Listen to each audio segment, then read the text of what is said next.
What if one simple daily habit could sharpen your memory, clear mental fog, and make your mind feel alive again? Have you ever experienced this? You have a word on the tip of your tongue, but no matter how hard you try, it just won't come out. Or you forget someone's name just seconds after they told you. Or, how about this? You walk into a room in your own house, stop at the doorway with your mind completely blank, and have no idea what you went in there for. These small mental short circuits can be frustrating, and over time, they begin to plant an unsettling doubt. Am I losing my memory? If you feel this way, you're not alone. And the most important thing I want to tell you is this. This is not a sentence you have to accept. Many people believe that memory fades with age and that there's nothing you can do about it. But what if I told you that's not entirely true? What if there were a 60-second exercise designed by a neurologist that could help awaken your memory starting today? Stay with me because I'm going to show you exactly how to do it and the fascinating science behind it. I am Dr. Richard Ben, a neurologist, and I've spent my career fascinated by the mysteries of the brain. Hundreds of patients have come to my clinic with the same concern that may have brought you here. Men and women in their 60s, 70s, and beyond. People full of life who suddenly feel like their minds are starting to betray them. They tell me about the mental fog, the difficulty concentrating, the effort it now takes to recall information that once came effortlessly. And in their eyes, I see not only frustration, but fear. Fear of losing independence, of becoming a burden, of watching their most cherished memories fade away. My mission is to replace that fear with knowledge and to give you practical tools. Because modern neurology has confirmed something truly revolutionary. Our brains have an extraordinary ability to change and repair themselves at any age. This ability is called neuroplasticity. Think of your brain not as a machine that rusts, but as a garden. If you neglect it, weeds grow and flowers wither. But if you care for it, water it, and provide the right nutrients, that garden can bloom again, no matter how many winters have passed. What I'm about to reveal is a form of brain gardening, an incredibly simple method that requires no pills or expensive equipment. It's a 60-second routine that anyone can do from their chair. It's the same kind of exercise I've refined with my patients, often with results they themselves could hardly believe at first. Let's talk about one of the most damaging ideas about the mind. That memory loss is a normal and inevitable part of aging. Society repeats this message constantly in jokes, in movies, and little by little we accept it as truth. When we forget our keys, we think it's just age. But this belief is toxic, not only because it's inaccurate, but because it leads to resignation. If we believe nothing can be done, we do nothing. We stop challenging our minds. And without realizing it, we accelerate the very process we fear. We give up before we even begin to fight. But science shows us a different reality. I've had the privilege of studying people I call superagers. Individuals in their 80s, 90s, and even hundreds with minds as sharp as someone in their 50s. Their secret isn't just luck or genetics. The common denominator is a lifestyle that keeps their brain active and nourished.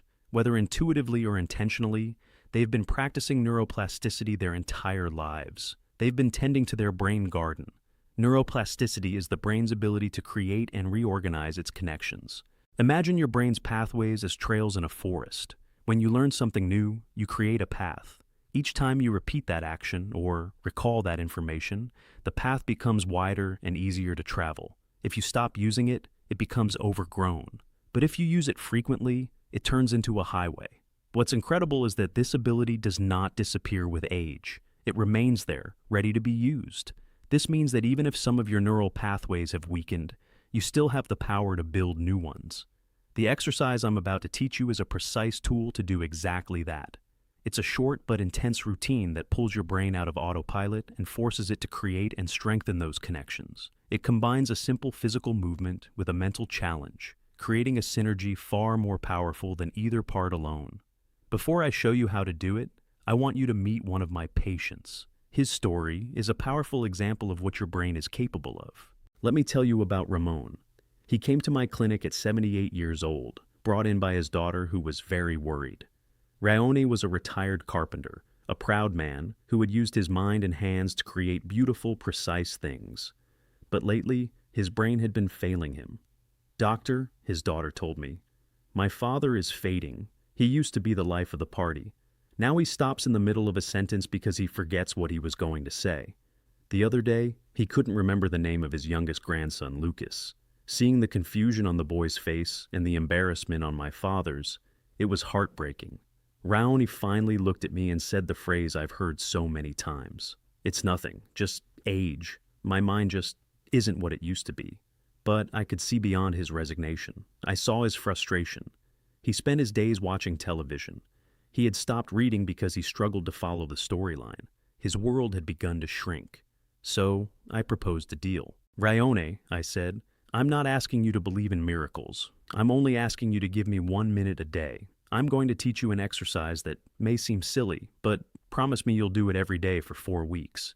He looked at me with skepticism. 1 minute, and with that, I'll remember my grandson's name, he asked. Maybe, I replied. The brain is like a muscle. If you don't use it, it atrophies. If you exercise it, it grows stronger. This exercise is like a push-up for your brain. What do you have to lose? Reluctantly, he agreed. I taught him the same routine I'm about to teach you. 4 weeks later, Ramon returned to my office, and the difference was striking. He walked in more upright, gave me a firm handshake, and looked me straight in the eyes. His daughter spoke first, her voice trembling. Doctor, it's incredible.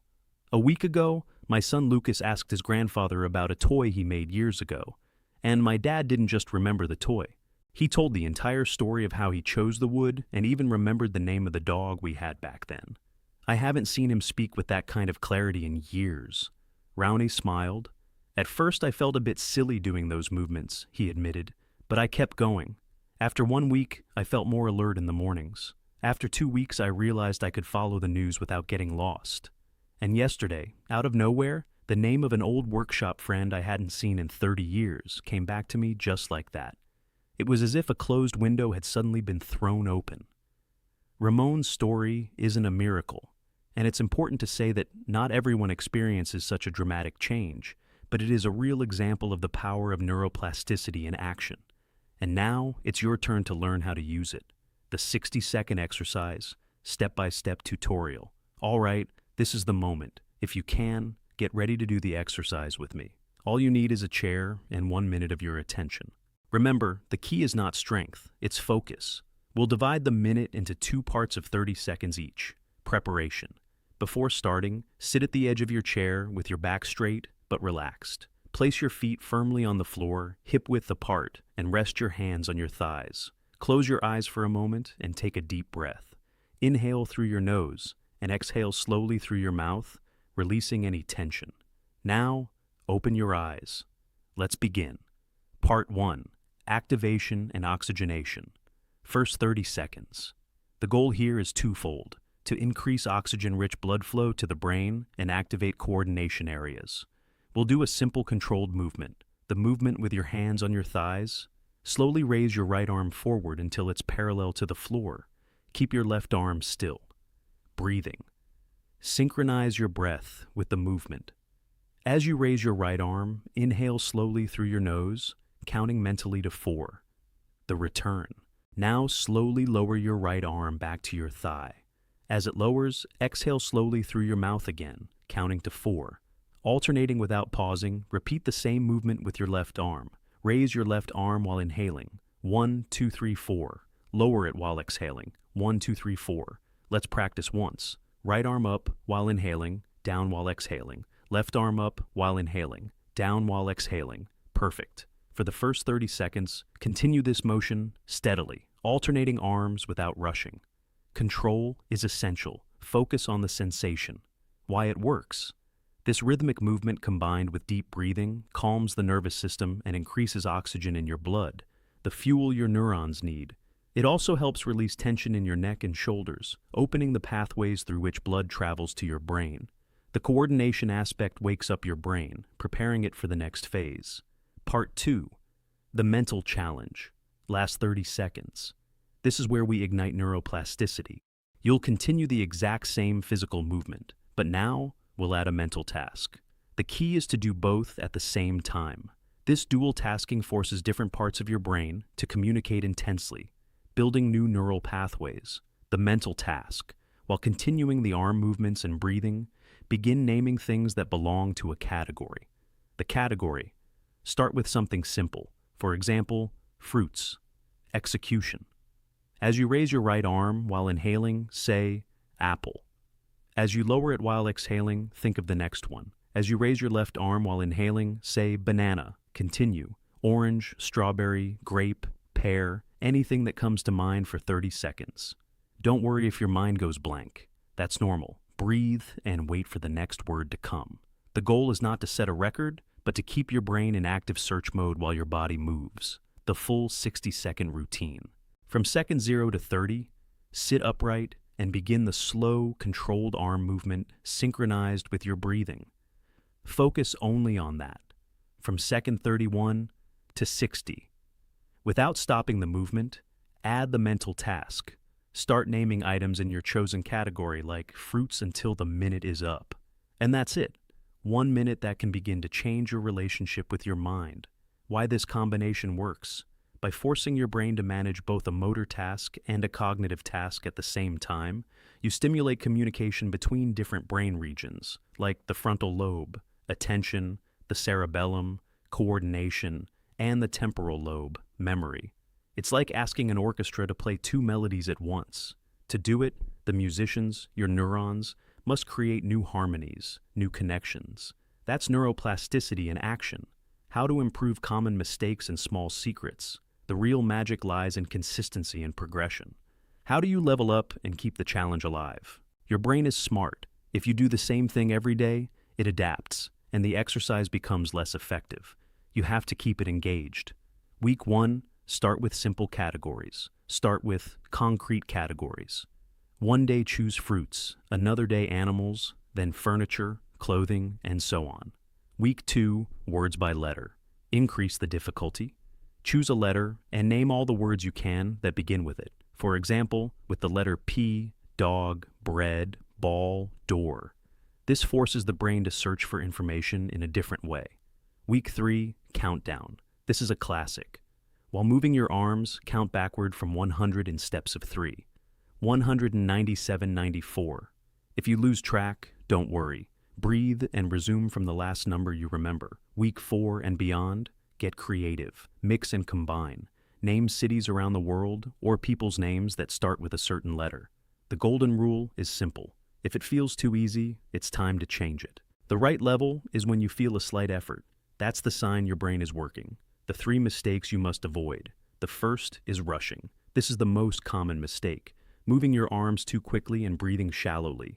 It's counterproductive. Rushing creates stress, and stress is poison for memory. The goal is calm and control. Slower is better. The second is inconsistency. Doing it for 3 days and then forgetting it for a week won't work. The brain needs repetition. It's like watering a plant. It needs a little water every day. A good trick is to attach the habit to something you already do. For example, right before my morning coffee, I'll do my 1-minute exercise. The third is doing it with distractions. Don't do it with the TV on or while talking to someone. That minute is an appointment with your brain. Your attention is the chisel that shapes new neural pathways. If it's divided, the result weakens. 3 secrets to boost results. Drink a glass of water beforehand. Your brain is largely made of water, and proper hydration is essential for it to function well. Drinking water before the exercise is like giving your brain high-quality fuel before starting an engine. Use a gentle smile. It may sound a bit cheesy, but it works. Just before you begin, form a slight smile. This simple gesture sends a signal to your brain to release neurotransmitters that improve mood and enhance learning. Teach it to someone else. One of the best ways to reinforce something is to teach it. Share it with your partner, a friend, or a neighbor. When you explain it, your brain organizes the information, strengthening your own neural connections. Plus, you'll have someone to motivate you. There you have it. The 60-second exercise that has helped Raoni and many others clear mental fog. It's not magic, it's applied neuroscience. Simple and accessible to everyone. Your brain has a capacity for recovery that you may not even imagine. No matter your age, you have the power to give it the right stimulus. But knowing isn't enough. You have to do it. So, I have a challenge for you. Don't just save this information. Commit to trying this routine for 1 week, 1 minute a day. Just 7 minutes in total. And I'd like to ask you for something more. Come back here in a week and tell me how you felt. It doesn't have to be a miracle. Maybe you just noticed you were a bit more alert, or remembered a word that usually escapes you. Write week 1 done and share whatever you noticed. Your story might be the spark that inspires someone else. Let's turn the comments into a journal of our progress. And of course, if you want more science-based tips like this to keep your mind and body active, subscribe to the channel so you don't miss anything. Conclusion. We started by talking about the frustration of small memory lapses. We challenged the myth that memory loss is inevitable and opened the door to hope through the concept of neuroplasticity. I shared Ramon's story and gave you the same tool he used, the 60-second exercise, 1 minute to oxygenate your brain and build new connections. Remember the keys: consistent practice, avoiding common mistakes, and enhancing results with small but powerful habits. Now, the decision is yours. You can close this window and continue as you have, or you can stand up, find a chair, and give yourself the first minute of a more mentally active life. Never underestimate the power of small, repeated actions. This minute is a declaration. It's you telling yourself, "My brain health matters. I take control. I refuse to give up." I'm Dr. Richard Ben. Thank you for your time. Now, go and take care of your extraordinary brain. I'll be waiting for you in the comments. This isn't just a habit. It's a commitment to protecting your mind and your independence. Start today. Stay consistent and watch how 1 minute a day can transform the way your brain works. I will see you in next video.